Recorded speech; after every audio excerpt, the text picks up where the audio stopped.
지난주 창세기 저희 살펴보았고 오늘은 출애굽기와 레위기 넘어가서 살펴보도록 하겠습니다. 미리 강의안을 올려드리면 이 한 주 동안 그 옆에 보이는 이 성경 구절을 좀 찾아오시는 게 편할 것 같더라고요. 지난주 한번 해보니까.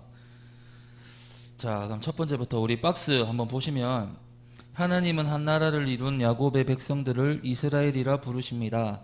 출애굽기는 그 백성들을 건져내시는 당신의 큰 역사입니다. 그렇기에 출애굽기에서는 구원을 이루시는 예수 그리스도와 그분의 사역이 고스란히 드러나게 됩니다. 이렇게 적혀 있습니다. 출애굽기는 하나님께서 이스라엘 백성들을 어떻게 건져내시는지, 또 그들을 건져내는데 어떤 방법을 사용하시는지에 관한 이야기입니다. 하나님께서 그들을 광야로 이끌어 들이시고 그들에게 베푸신 것은 무엇이었나라는 겁니다. 그들은 무엇을 먹고 살았고, 또 그들은 무엇의 보호를 받으며 살았고, 또 누가 그들을 앞서서 인도하였는가에 대한 부분입니다. 우리가 여기서 이 출애굽기와 레위기에서 예수님을 바라보지 못하면 이 광야 생활에 지쳐서 불평하고 불만할 수밖에 없어요. 애굽으로 다시 돌아가게 되고 또 애굽을 그리워할 수밖에 없는 그런 성경 읽기를 할 수밖에 없습니다. 나는 죽고 예수로 사는 삶, 그것이 오늘 출애굽기와 레위기를 통해 이 살펴야 될 구속사의 교훈이 아닐까라고 한번 생각을 해봅니다. 이제 시작하도록 하겠습니다. 1번 보시면 출애굽기 1장 7절 말씀. 이스라엘 자손은 생육하고 불어나 번성하고 매우 강하여 온 땅에 가득하게 되었더라. 자, 지금 창세기에서 이어지는 장면이죠. 하나님은 왜 이 야곱의 자손들을 애굽 땅에 두셨습니까? 그리고 왜 애굽에 이 이스라엘 백성들이 머물게 되었습니까? 그 이유가 뭐죠? 바로 족장을 넘어서서 이제는 하나님의 나라를 세우기 위해서입니다. 그 나라의 이름이 바로 이스라엘입니다. 하나님 나라죠. 하나님이 통치하시는 나라, 하나님이 다스리시는 나라. 그걸 위해서 하나님께서 지금 이 애굽 땅에 이스라엘 백성들을 다 모아서 거기서 은혜를 주셔서 성장할 수 있게끔 지금 한 장면이 바로 1장 7절 말씀입니다. 자, 두 번째로 2장 3절 말씀. 더 숨길 수 없게 되매 그를 위하여 갈대 상자를 가져다가 역청과 나무 진을 칠하고 아기를 거기 담아 나일 강가 갈대 사이에 두고. 이 지금 모세의 이야기입니다. 노아의 방주와 같은 단어가 여기서 등장을 하는데 보시면 여기 상자라고 보이시죠? 이 상자라는 말이 그 노아의 방주라는 그 단어와 똑같은 이 원어 단어입니다.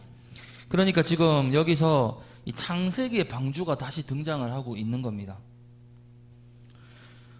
두 번째 질문 보시면 예수님의 일을 누가 예표하고 있습니까? 하는데 모세가 그 일을 지금 예표하고 있습니다. 예표라는 것은 미리 알려줘서 우리로 이제 알게 한다, 뭐 그런 뜻을 가지고 있습니다.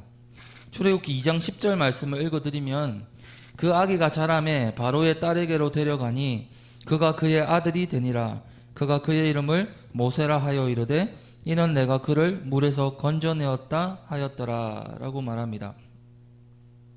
모세는 태어나면서부터도 그의 사역이 무엇인지, 그의 소명이 무엇인지가 정확히 부름에서 드러나게 됩니다. 이 예수님을 예표하는 이 모세는 어떤 일을 하게 됩니까? 당연히 예수님의 예표자면, 그림자라면 당연히 예수님의 하실 일들이 무엇인지를 그가 드러내는 일을 하겠죠. 그래서 모세가 하는 일은 바로 이스라엘 백성들을 애굽에서 인도하여 홍해를 건너게 하는, 건져내는 일을 그가 하게 되는 것입니다. 출애굽기 2장 19절 말씀을 제가 읽어드리면, 그들이 이르되 한 애굽 사람이 우리를 목자들의 손에서 건져내고 우리를 위하여 물을 길어 양떼에게 먹였나이다 라고 말합니다. 이게 뭐냐면 지금 애굽 사람을 죽이고 미디안 땅으로 이 모세가 도망을 간 이후에 지금 이드로의 딸들이 그 도움을, 모세의 도움을 받고 난 다음에 아버지에게 한 말이거든요. 이게 무엇을 나타내냐면 이스라엘뿐 아니라 이 이방까지도 포함되는 이 전방위적 구원이죠. 전 세계적 구원, 이것이 바로 이 모세가 나타내는 예수 그리스도의 사역을 통해 나타낼 것이다 라는 것을 우리로 알려주고 있는 겁니다. 그래서 에베소서 2장 14절 말씀, 에베소서 2장 14절 말씀에 보면, 그는 우리의 합평이신지라 둘로 하나를 만드사 원수된 것 곧 중간에 막힌 담을 자기 육체로 허시고.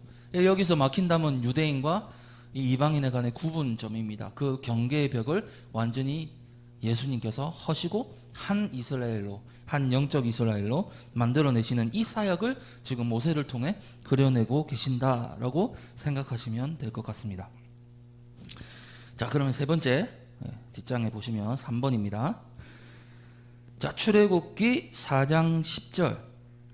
모세가 여호와께 아뢰되 오 주여, 나는 본래 말을 잘 하지 못하는 자니이다. 주께서 주의 종에게 명령하신 후에도 역시 그러하니 나는 입이 뻣뻣하고 혀가 둔한 자니이다.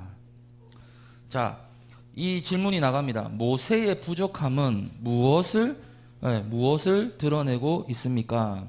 제가 스가랴 이 4장 6절 말씀을 참고 구절로 이렇게 적어 놓았는데 읽어드리면, 그가 내게 대답하여 이르되 여호와께서 스룹바벨에게 하신 말씀이 이러하니라. 만군의 여호와께서 말씀하시되 이는 힘으로 되지 아니하며 능력으로 되지 아니하고 오직 나의 영으로 되느니라. 무슨 말입니까? 하나님 나라의 시작도 그렇고 번성도 그렇고 그 나라의 완성 끝이 이 사람의 생각대로 또 사람의 힘과 능으로 되는 게 아니라 이 하나님의 힘으로 된다, 하나님의 영으로 된다라는 것을 우리에게 말해주고 있는 거죠. 그래서 이 모세가 보여주는 것은 이 그림자적인 사역일 뿐입니다. 실체는 따로 있다는 뜻이죠. 그래서 우리의 부족함은 우리를 지어내신 분이 누구신지를 세상에 드러내는 것이고, 우리의 부족함은 우리의 구원자를 이 우리의 삶 가운데 또 세상 가운데 넉넉하게 드러내는 그런 일과 마찬가지입니다. 자, 네 번째, 출애굽기 12장 7절. 그 피를 양을 먹을 집 좌우 문설주와 임방에 바르고. 이제 처음 난 것의 죽음 앞에서 이제 치러지는 유월절에 관한 그 사건 앞에 적혀진 이제 내용입니다. 자, 이 유월절은 무엇을 나타냅니까? 이 두 가지를 적어놨는데, 첫 번째, 창세기 22장 13절. 아브라함이 눈을 들어 살펴본즉 한 수량이 뒤에 있는데 뿔이 수풀에 걸려 있는지라 아브라함이 가서 그 수량을 가져다가 아들을 대신하여 번제로 드렸더라. 이 유월절의 양은 하나님이 준비하신 이 양에 대한 규례입니다. 이 양은 점차적으로 이 레위기를 통해 또 여러 가지 제사를 반복적인 사건을 통해 구체적으로 이것이 예수님이신 것을 드러내고 있습니다.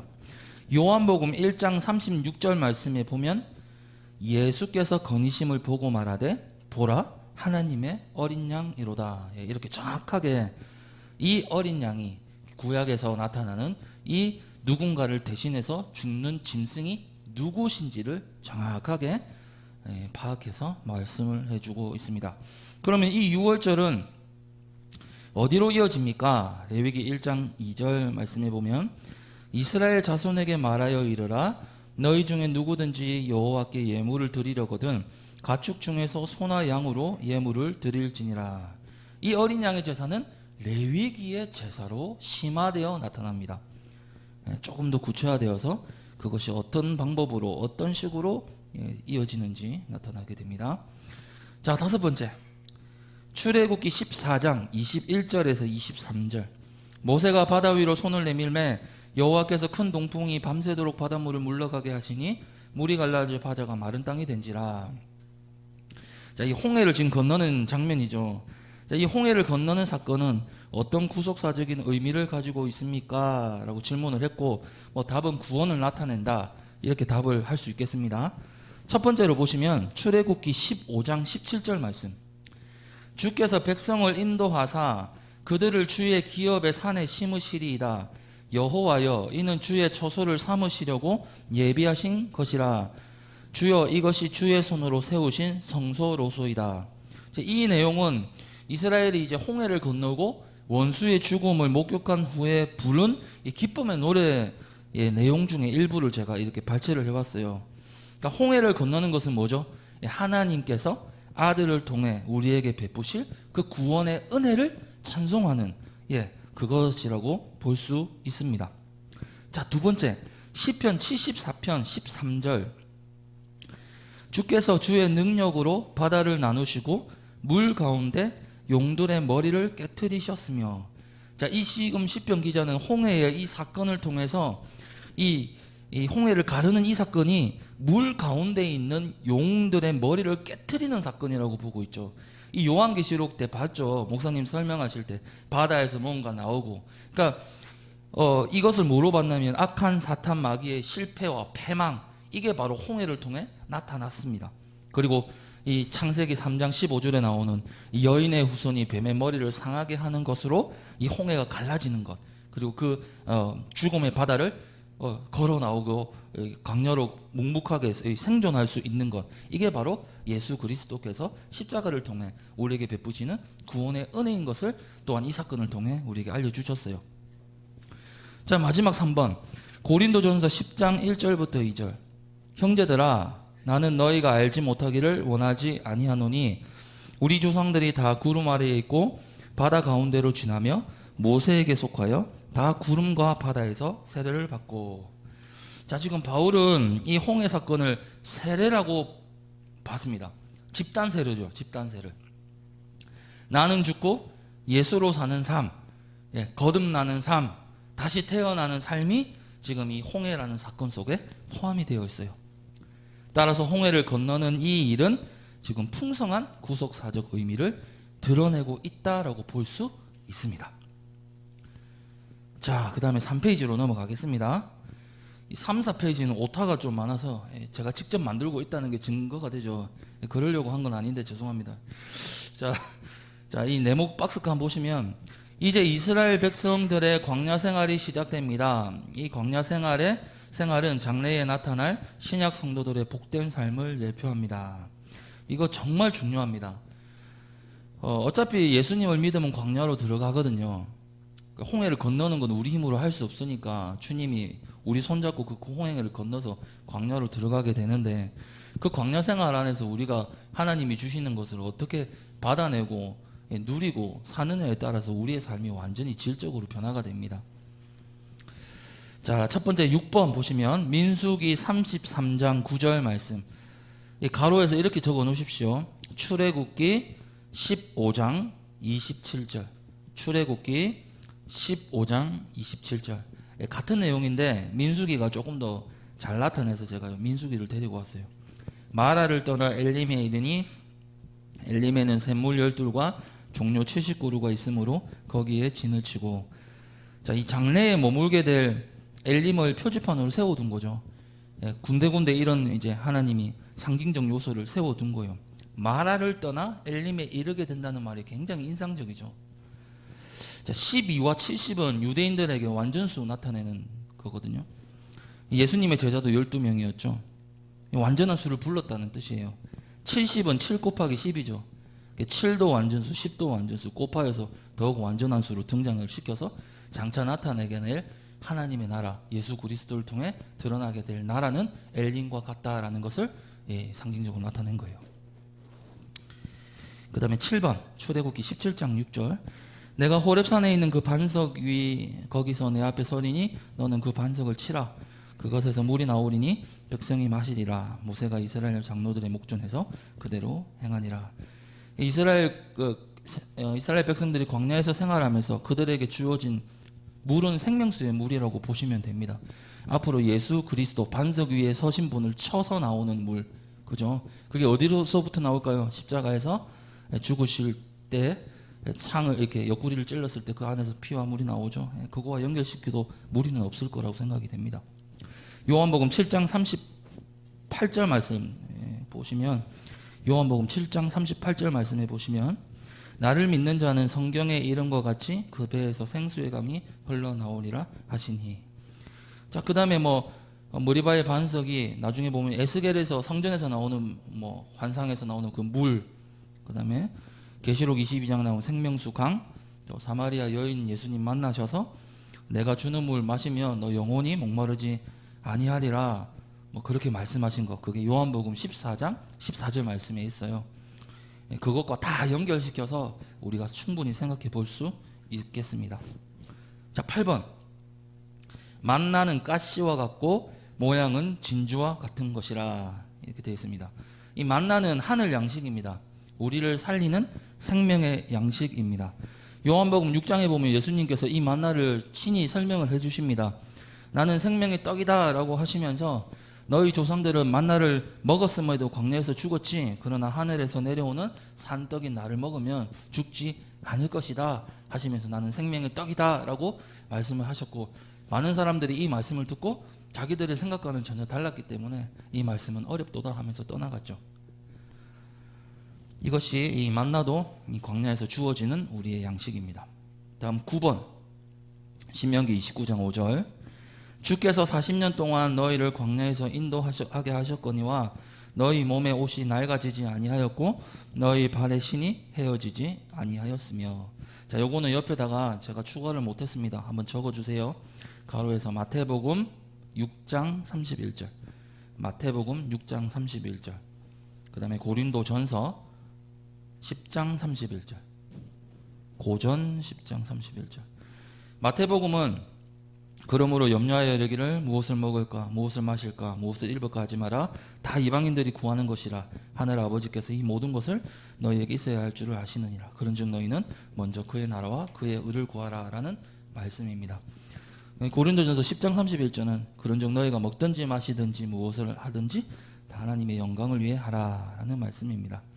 자, 그러면 우리가 출애굽기 이 안에서 살피면서 광야 생활에 통해서 우리가 얻을 수 있는 두 가지의 교훈이 나옵니다.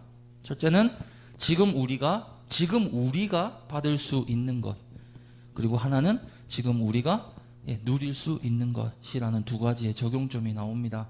이것은 한번 곰곰이 생각을 해보시면 좋을 것 같습니다.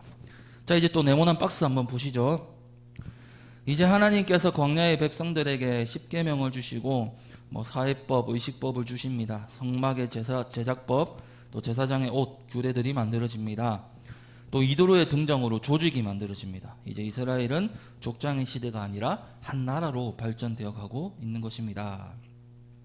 10번 보시면 출애굽기 31장 18절 말씀, 여호와께서 시내산 위에서 모세에게 이르시기를 마치신 때에 증거판 둘을 모세에게 주시니 이는 돌판이요 하나님이 친히 쓰신 것이더라.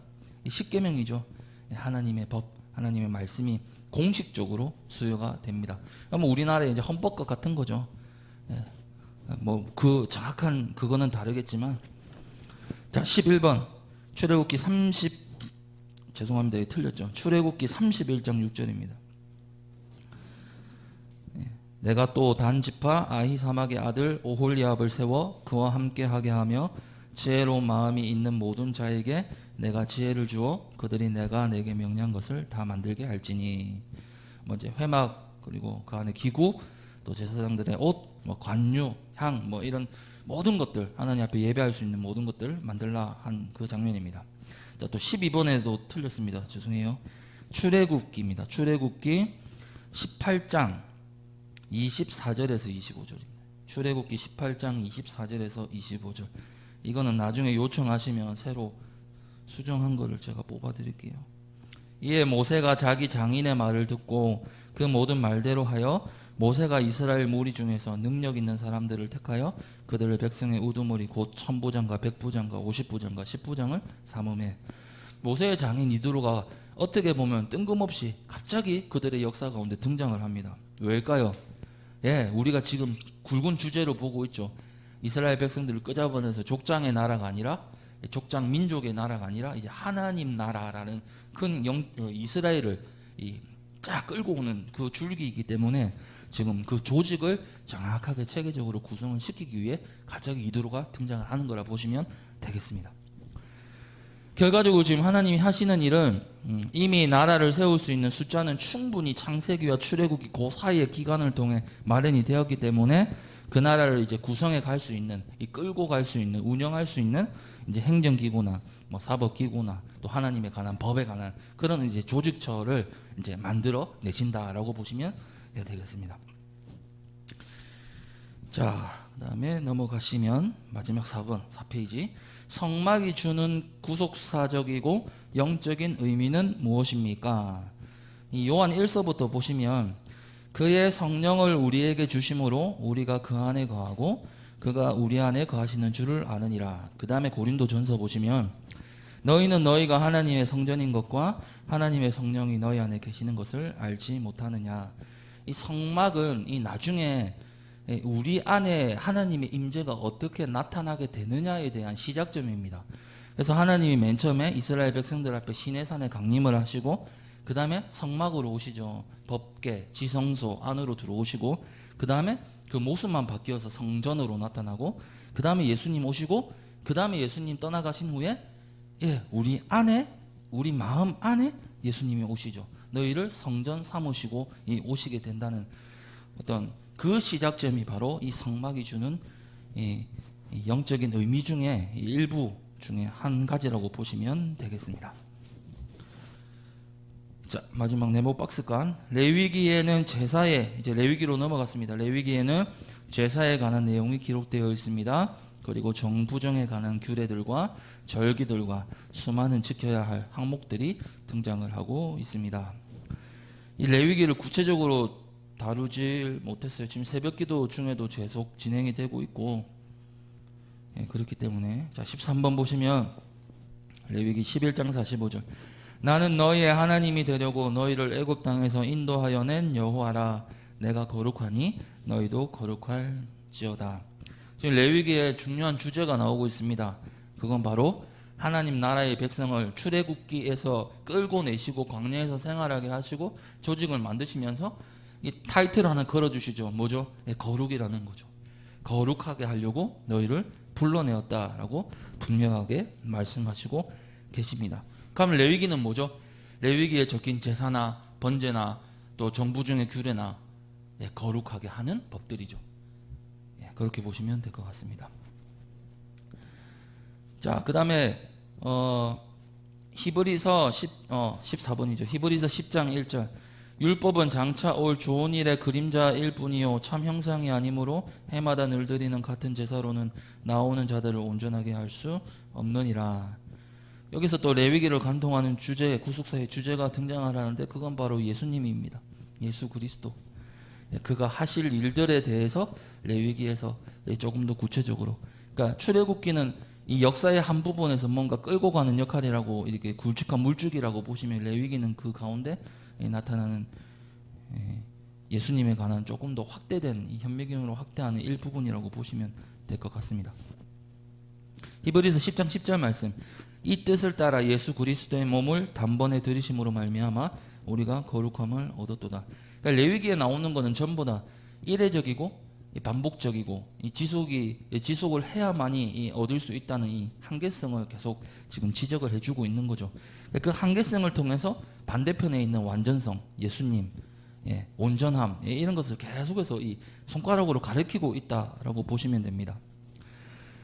요한복음 19장 30절 말씀은 예수께서 신포도주를 받으신 후에 다 이루었다 하시고 머리를 숙이니 영혼이 떠나가시니라. 예수님 본인의 증언이라고 보시면 됩니다. 자, 레위기의 정부정에 관한 이 규례가 이 시대를 살아가는 우리에게 주는 교훈은 무엇입니까? 라고 제가 마지막에 질문을 던졌는데 신학적으로 신약적으로 적용을 한번 하면서 나가려고 합니다. 마가복음 1장 40절 말씀에 보니 한 나병 환자가 예수께 와서 꿇어 엎드려 간구하여 이르되 원하시면 저를 깨끗하게 하실 수 있나이다. 이 말씀을 제가 가지고 왔습니다. 히브리서 1장 3절에 보면 이는 하나님의 영광의 강체시요 그 본체의 형상이시라 그의 능력의 말씀으로 만물을 붙드시며 죄를 정결하게 하는 일을 하시고 높은 곳에 계신 지극히 크신 이의 우편에 앉으셨느니라 라고 말합니다. 이 레위기를 또 우리 삶에 적용하는 방법은 이 나병 환자와 같습니다. 우리가 나병 환자 뭐 굳이 그렇게 생각하지 않아도 어디가 아픈 사람, 뭐 다리를 쩔뚝이는 사람, 뭐 어디가 아픈 사람, 유출병에 있는 사람 뭐 이렇게 말을 한다 해도 보통 사람들은 그렇게 보지 않죠. 나는 깨끗하다, 나는 고침을 받았다라고 생각하는데 예수님께서 나병 환자의 이야기를 꺼내시면서 우리에게 하시는 말은 너희들이 깨끗함을 받아야 되는 존재들이다 라는 것을 우리에게 말씀하고 계시는 겁니다. 그것은 출애굽기와 레위기에서 우리에게 그림자로서 보여준 그 주제와 정확하게 맞아 떨어집니다. 예수님은 이 레위기의 모든 이 번제를 한 번에 능가시킬 만한 완전한 속죄로 완전한 제물로서 이 땅에 오셔서 우리를 깨끗하게 하신 분, 깨끗하게 하신 분이다라는 것을 우리는 알 수가 있습니다. 마지막 결론을 내리자면 이 하나님의 나라는 이 예수 그리스도의 구속으로, 이 홍해죠, 구속으로 이루어지고 그 나라 이 가나안 땅에 가기까지 거하게 되는 것은 광야인데, 그 광야에서 우리는 그리스도를 먹고 마시며 살아간다라는 사실, 또 생명의 떡을 먹고 살아간다는 사실을 기억하셔야 됩니다. 그곳에서 그들은 거룩을 배우고 하나님의 법을 배우게 됩니다. 자, 우리가 한 5분 정도 남았기 때문에 생각을 한번 해보자면, 우리가 살아가고 있는 땅이 광야임을 꼭 기억해야 됩니다. 어떤 광야입니까? 마라도 있고, 마라를 놓으시면 안 됩니다. 쓴물이 있는 곳입니다. 쓴물도 있지만 엘림도 있는 곳이고, 만나도 있고 물도 있고, 단지 풍족하진 않습니다. 풍족하진 않아요. 우물같이 뭔가 이 채워져서 내가 원하는 데 그 장소로 가서 마실 수 있는 곳은 광야가 아니죠. 그러나 풍족하지는 않지만 부족하지는 않는 곳이 광야입니다. 때에 따라 주시는 은혜가 있는 곳이 광야이고, 하나님을 의지할 수 있는 곳이 광야입니다. 그래서 세상 사람들처럼 이 광야라는 곳에 전기도 들어오지 않는데 냉장고 하나 좋은 거 마련해서 안에다가 넣어 놓으시고 하는 것은 한번 생각해 볼 문제가 아닐까 생각이 됩니다. 전기 안 들어오니까 안에 넣어두면 썩습니다. 그래서 좋은 집 그런 것보다는 광야는 하나님을 바라보고 하나님을 의지하는 방법, 그분을 어떻게 내가 옆에 두고 모시고 살아가느냐를 배우는 장소라는 것을 꼭 명심하시고 그렇게 살아가셨으면 좋겠습니다. 자, 오늘은 3분 빨리 마쳤습니다. 기도하고 저희 마치도록 하겠습니다. 하나님 감사합니다. 오늘도 귀한 시간 주셔서 하나님 말씀 출애굽기와 레위기를 간략하게 살펴보았습니다. 하나님, 결국 우리에게 원하시는 것은 예수님을 힘입어 이 땅을 살아가는 것이 아니겠습니까? 세상이 말하는 것은 자신의 힘을 의지하고 세상이 주는 안락함과 또 그것이 우리에게 주는 것들을 채우기 위해서 살아가라고 우리에게 말하지 않습니까? 그러나 성경이 말하는 것은 그것과 정반대에 있음을 우리가 오늘 배웠습니다. 하나님, 우리는 광야에 살아가는 존재입니다. 하나님께서 우리에게 늘 부족하지 않게 채워주십니다. 그 채워주심을 통해 어떻게 우리가 먹고 마시는 것을 넘어서서 신앙의 경지를 더 올려서 하나님 앞에 우리가 다 당신의 백성으로서 세상 가운데 살아갈 수 있는지를 늘 고민하고 묵상하면서 당신을 찬송하고 당신의 영광을 위해 우리가 살아갈 수 있는 그 의미를 찾을 수 있는 귀한 은혜의 시간이 되게 하여 주옵소서. 모든 것을 지켜주심에 감사드리며 살아계신 예수님의 이름으로 기도드립니다. 아멘.